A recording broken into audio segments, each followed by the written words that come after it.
রোজা অবস্থায় যদি কেউ চোখের মধ্যে ড্রপ ব্যবহার করে তাহলে রোজার কোনো ক্ষতি হবে কিনা? না।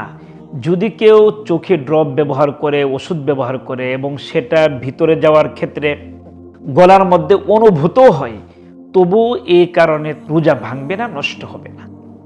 একইভাবে যদি কেউ চোখের মধ্যে সুরমা ব্যবহার করে এবং তার কোনো প্রভাব যদি গলার মধ্যে অনুভূত হয়, এই কারণেও তার রোজার কোনো ক্ষতি হবে না। অনেকেই পান খাওয়ায় অভ্যস্ত, এমনকি দেখা যায় যে সেহরি খাওয়ার পর এক দুইটা পান না খেলে তার দিন ভালোভাবে কাটবে না, এই জন্য পান খায়। তাদের জন্য কর্তব্য হচ্ছে যে পান খাওয়ার পর ভালোভাবে মিসওয়াক বা ব্রাশ করবেন, যাতে তার কোনো প্রভাব না থাকে।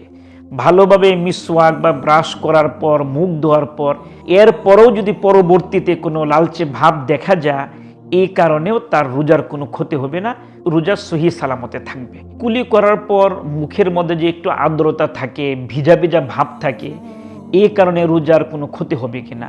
খুব ভালো একটি প্রশ্ন, অনেকের মধ্যে এই প্রশ্নটি আছে। তো এক্ষেত্রে মাসআলা হচ্ছে, আপনি কুলি করার পর দু একবার থুতু ফেলবেন, তাহলে এর দ্বারা আপনি নিশ্চিত হয়ে গেলেন যে আপনার ভিতরে আর পানি নেই।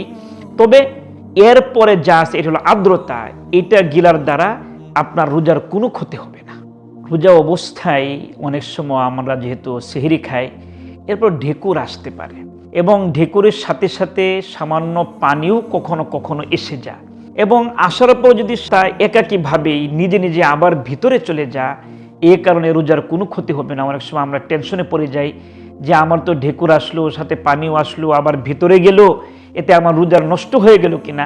নিশ্চিন্ত থাকতে হবে, কারণ যে কোনো আমল নিশ্চিন্তভাবে করলে তার যে ফায়দা, এটা সন্দেহ নিয়ে করলে ওই ফায়দাটা হয় না। তো এইভাবে ঢেকুর আসার দ্বারা আবার তার সাথে সামান্য পানি এসে যদি আবার নিজে নিজেই ভিতরে চলে যায়, এই কারণে রোজার কোনো ক্ষতি হবে। এই মাসআলাগুলো বলার বড় উদ্দেশ্য হচ্ছে যে আমরা কখনো যদি এই সমস্ত মাসআলার সম্মুখীন হয়ে যাই বা আমাদের দ্বারা কখনো এই কাজগুলো যদি হয়ে যায়, তখন যাতে আমরা সন্দেহের মধ্যে পড়ে আবার রোজাকে না ভেঙে ফেলি, এই ব্যাপারে খুব সতর্ক থাকা। কারণ অনেক সময় দেখা যায় আমরা এমন হয়ে যেতে পারে যে এগুলো হলো আর আমি মনে করলাম রোজা ভেঙে গেল, আমি তখন খাওয়া দাওয়া শুরু করে দিলাম। এটা যাতে কখনোই না হয়, কারণ মাহে রমজানের একটা রোজা ভাঙ্গা সারা জীবন রোজা রাখলেও এটা সমতুল্য হবে না।